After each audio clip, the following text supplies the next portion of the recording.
Alright. Hey gun people, crazy cop story. I gotta stop. This is like my 4th or 5th video. My throat's dry and I didn't bring my water out here. Anybody notice in the last 4 videos I didn't have water? This should be a pretty short one. So I'm working, when you're working at the DA's office, they have a thing, or most DA's offices, I don't know if police departments, I think police departments might have it too. Usually they use somebody that's hurt in a police department though. But at the DA's office they have what's called Officer of the Day. So it rotates around that if anything comes into the DA's office for a report, or they're complaining about a police department, or they don't think this is going on, or there's a crooked cop, or whatever the DA's office is the highest law enforcement agency in the county, so they get all complaints and they get to prosecute everything. So when people don't feel like they're getting serviced by the PDs, or the PDs get called for being lazy, they blame the DA's office and go, hey, it's not us, talk to the DA's office. We gave them a report, they didn't do anything. Yeah, you gave us a report and it was a 2-cent bullshit report, so the DA read it and goes, I can't prosecute on this, so they send it back to PD and says, you need to do follow-up. And the PD goes, fuck, we ain't doing follow-up, you got cops over there, you do the follow-up. So the case goes stale, so when somebody gets pissed, they complain to PD, the PD blames the DA blames the PD, and the cycle goes on, and at the end of the day, the government's here to keep you safe, whatever. So they have an officer of the day at the DA's office that kind of answer phone calls, any questions about law enforcement, cops, police, pursuit, whatever. They send it to this cop. Usually we would do it at our desk, or we'd be close to the front desk. We're closer, we get to the front desk. Some agency will just forward the calls to a station where they have, and you got a computer there so you can run names, you can run a gun, whatever. You got access to all your computers, and you got a phone. And you just take phone calls. If they want you to go check on a case, you can pull up a case status, where it's at, it's due for this prelim, etc. So they had Officer of the Day. So I'm Officer of the Day one day, and I'm sitting in here, and the front counter calls up and goes, hey, there's a guy at the front counter, and he's pretty pissed. Could you come down? So I don't remember if I was working child abduction. This was before I went to child abduction, but it was a child abduction case. And I went out there and a guy was really upset, and unbeknownst to me, the secretary who was at the front counter, because when you go in there, there's usually somebody sitting like a PD, there's somebody there to meet the people and say, how can I help you, what I need to do, behind a bulletproof glass, etc. So the person behind there was like, this dude's really upset and he's probably going to end up, getting in a fight. So she called my supervisor and I think the chief investigator and said, hey, we might have a fight out here. Rick just went out there and they're kind of yelling and raising their voice. So I didn't know I had all these other cops back there, but it didn't matter anyway. I mean, I was doing what I was doing anyway. So I get out there and this guy's pissed. His wife stole his kid. He was supposed to get visitation. He had tickets, same story. Plane tickets, was going to go visit a grandma, blah, blah. She knew it, so she wanted to fuck him, and she took the kids, and she violated the court order, and the police department told her they can't help her, and it's a civil matter, and he needs to take her to court, and you guys have nobody's help, I'm fucking... So this guy is, I don't know how else to say it, he's just freaking pissed. I don't blame him, but, I was like, alright. So I'm out there, and again, I'm plain clothes, I got my gun belt on, I got all my shit on, he knows I'm a cop, so there's not an issue on who he was talking to. So we're standing out in the lobby, and there's chairs and there's tables, and of course he's like, this is fucking bullshit, fuck you, and I'm just kind of sitting there going, dude, you're getting all worked up, man. You asked for somebody to come out here and talk to you. I came out here to talk to you, and all you done is yell at me and cuss me out. And I said, you ain't even asked me no questions. I said, why don't you give me a chance to help you before you cuss me out? Fuck all you motherfuckers, nobody will. And he starts throwing chairs and slamming. He is just freaking pissed. He's furious. He's red, he's steaming, he's spitting. And I'm just kind of sitting there like, well, if I got to fight the guy, I'm pretty sure I can take him. I've already sized him out. I'm not worried about that, but I'm just like, shit, the guy's upset. I really don't want to take him to jail. I don't want to arrest him. I know he's pissed off. He's got legitimate reasons. I know the courts suck. I know they don't freaking help the dads. It's always in favor of the women.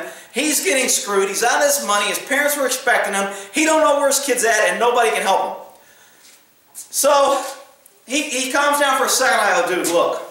I said, unfortunately, she's violating the court order. It is a court order. It's not the end of the world. She hasn't left.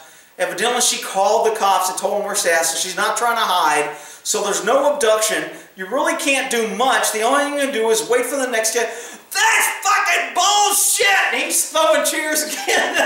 I'm like, dude, man, I've been trying to let you vent for a while, but I said, you're tearing up the freaking weight room, man. I said, luckily nobody's here, but I said, you just can't be tearing shit up. He's like, well, you motherfuckers are, he is freaking furious. And now I'm seeing behind the glass the chief and my supervisor beating around, and they're all back there behind the counter like, oh shit, we'll come out if you need help. But they didn't come out, and I didn't call for help. I mean, I didn't really want to take the guy to jail, and I ended up not having to arrest him. But at one point, he did something, I can't remember what it was, and I just started laughing. And man, he got really pissed in. He's like, what the fuck is so, you think it's fucking funny? I go, dude, I said, what I think is funny is I'm out here the only guy that's trying to help you, and you're throwing around my furniture and shit, acting like a goddamn idiot, and you're expecting me to help you, and I'm out here trying to help you, and I find that pretty damn funny. Because I said, where do you think this is going to go? How long do you think I'm going to sit here and watch you do this before I go, enough's enough, you're under arrest, your ass is going to jail, and now your problems with your kids and your wife is now complicated, and you're going to have to bail your ass out of jail. And I said, I just kind of find that funny. And I said, you ought to be laughing yourself because you're about to go to jail, and I don't know how I can help you because you just won't calm down or shut the fuck up. And he kind of thought for a second, and he looked at me and he's like, man, you're right, I'm sorry, man. He sat down, he kind of put his head on his lap and goes, man. So I sat down, I could tell that kind of diffused him a little bit.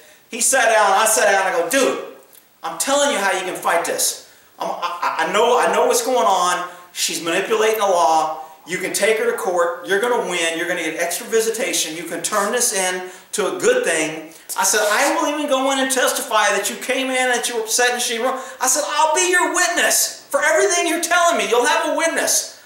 And I said, I'll try and help you. But I said, you going to jail or beating somebody up or starting fights with people is not going to help you or your kid. And I said, it's going to make you look worse.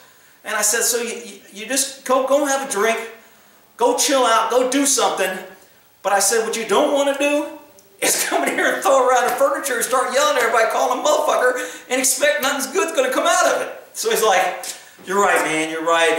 I know I shouldn't have, and well, chickens jumped on a barn. So, you know, he calmed down, and that was the end of it. So, you know, there's always people telling me, oh, cops just want to arrest. I could have arrested this dude at least 10 times, and I've said this before. For every person I arrested, there was at least 5 or 10 people that I could have arrested, and I didn't. Cops don't want to arrest people. I didn't want to make this guy's worse. Now, a younger cop who needed a stat, and if he'd have done that to a uniformed guy on the street or at the PD, they would have probably hooked his ass pretty quick. I mean, as you get older, you're kind of like, you know, life happens. Kids is the worst, most dangerous, volatile thing to deal with. Working child abduction, you never know what parents are going to do. They think their life's over. They're either going to kill themselves, kill each other, kill the kids, kill you. I mean, it's just a very iffy kind of thing. And people are like, oh, you know, kids are involved. It's enough. Man, let me tell you, people lose their freaking mind when you're dealing with kids. So I totally understood where this guy was coming from.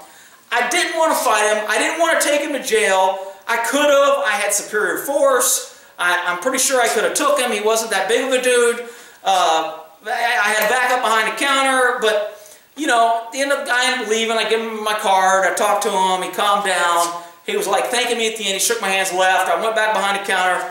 My boss was like, dude, I've always heard you were a hard ass and you're out there beating the shit out of people and hooking people up. He goes, I thought for sure you were going to have his ass on the ground. He goes, I can't believe you did that. And I was like, dude, I said, all that cowboy shit's bullshit. I said, I just take care of business if I need to take care of business. So my boss was a little shocked that I didn't slam him, but he was like, you know what? You know what? You didn't have to arrest the guy. You got him out of here. That was pretty cool. Well, you know, most people would have arrested him or beat him up. You didn't, so that was cool. So, you know, was it good or bad? I kind of got shit later saying, yo, Rick was out there and some dude was motherfucking him and called him shit and he didn't even arrest him. He was scared of him. And I was like, oh, whatever, you bunch of motherfucking pussies. Why do I want to pick on some guy with his freaking parents when I can go out there and arrest real criminals for freaking guns, dope, gangs, and other shit? But anyway, that was kind of a funny story. I thought it was kind of funny. Maybe I shouldn't laugh. My boss did say, you know what?